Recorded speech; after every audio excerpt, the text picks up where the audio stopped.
বিরতির পর আবারও আপনাদের স্বাগত। জনজাতিদের পোশাক নিয়ে অধিবেশনে জোর বিতর্ক। মথার বিধায়কের সঠিক উত্তর দিতে পারলেন না মন্ত্রী বিকাশ দেববর্মা। মন্ত্রীর উত্তর না পেয়ে ক্ষোভ বিরোধী দলনেতার। জনজাতিদের পোশাক নিয়ে এবারে অধিবেশনে জোর বিতর্ক উঠে এসেছে এবং মথার বিধায়কের সঠিক উত্তর দিতে পারেননি মন্ত্রী বিকাশ দেববর্মা। বিস্তারিত জানবো নিউজ ভ্যানগার্ডের এক্সিকিউটিভ এডিটর নীল বণিক রয়েছেন টেলিফোন লাইনে। নীল, যেটা জানবো তোমার থেকে যে জনজাতিদের পোশাক নিয়ে এবার অধিবেশনে জোর বিতর্ক শোনা যাচ্ছে, কি হয়েছিল গোটা বিষয়টা? দেখো, বিধানসভার অধিবেশনের একদম শেষ পর্যায়ে এসে কার্যত শাসক এবং মোথার বিধায়কদের যে চাপানোতর বা প্রশ্ন, মোথার বিধায়করা হচ্ছে বিরোধী দল এবং তারা বিরোধী দলের বিধানসভায় মর্যাদা পেয়েছে। তারা তাদের বিধায়করা বেশি সংখ্যাতে বেশি বিরোধী দলের তারা প্রশ্ন করবেন, এটা স্বাভাবিক, এটা গণতন্ত্রের একটা রীতি। এবং গণতন্ত্রে হচ্ছে বিধায়করা সরকারের বিধানসভায় সমালোচনা করবেন এবং সেটা সরকারের সঙ্গে শাসক দলের বিধায়কদের সঙ্গে বিরোধী দলের বিধায়কদের তীব্র ডিবেট হবে। এটাই সংসদীয় গণতন্ত্র বা সংসদীয় রীতি হওয়া উচিত। তবে এই প্রথম কিন্তু যেভাবে শাসক দলের সঙ্গে মোথার বিধায়কদের যেভাবে বিধানসভায় দেখা যাচ্ছে যে বাদানুবাদ হচ্ছে, তারও কিন্তু বহু প্রশ্ন ইতিমধ্যে উঠতে শুরু করেছে।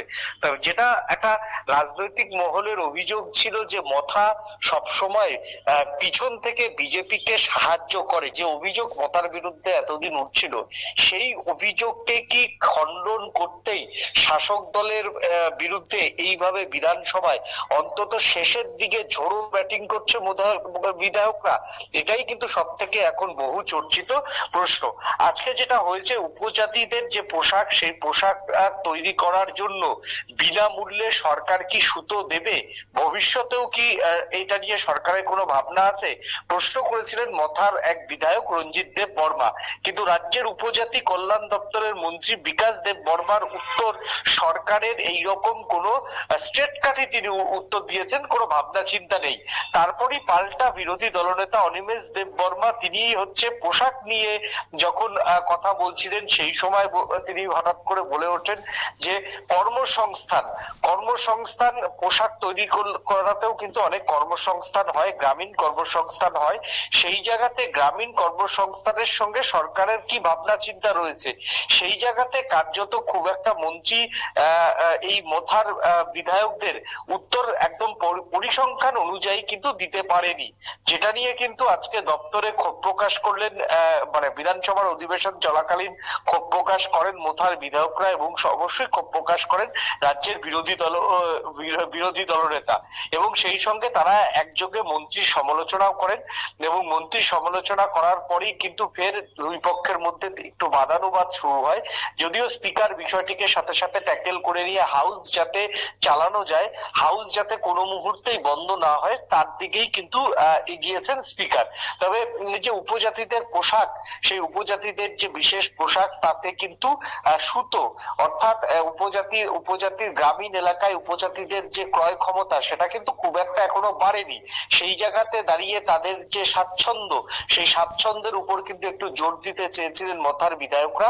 অর্থাৎ কম পয়সায় যদি সরকার তাদের সুতো বিলি করে, তাহলে তারা একটু কম পয়সায় সেক্ষেত্রে পোশাক বানিয়ে পোশাক পরতে পারবেন বলে এইরকমটাই কিন্তু সরকারের দৃষ্টি আকর্ষণ করেন। কিন্তু সেই জায়গা থেকে সরকারের দপ্তরের মন্ত্রী তিনি পরিষ্কার না করে দিয়েছেন এইরকম কোনো উদ্যোগ আপাতত রাজ্য সরকারের নেই। তা নিয়েই কিন্তু সরকার এবং মোথার বিধায়কদের মধ্যে চাপানোতর একটা পরিস্থিতি তৈরি হয়। অর্ণব, একদম অসংখ্য ধন্যবাদ নীল বিস্তারিত তথ্য তুলে ধরার জন্য। মথার বিধায়কের সঠিক উত্তর দিতে পারেননি মন্ত্রী বিকাশ দেববর্মা, যাকে কেন্দ্র করেই কিন্তু এই মুহূর্তে একটা চাপানোতর সৃষ্টি হয়েছে। মন্ত্রীর উত্তর না পাওয়ায় ক্ষোভ বিরোধী বিধায়কের। জনজাতিদের পোশাক নিয়ে অধিবেশনে জোর বিতর্ক শুরু হয়েছে। মথার বিধায়কের সঠিক উত্তর দিতে পারলেন না মন্ত্রী বিকাশ দেববর্মা, যাকে কেন্দ্র করেই মন্ত্রীর উত্তর না পাওয়ায় ক্ষোভে ফেটে পড়েছেন বিরোধী দলনেতা অনিমেষ দেববর্মা। সময় ছোট্ট বিজ্ঞাপন বিরতি, রয়েছে অন্যান্য সংবাদ, সঙ্গে থাকবেন।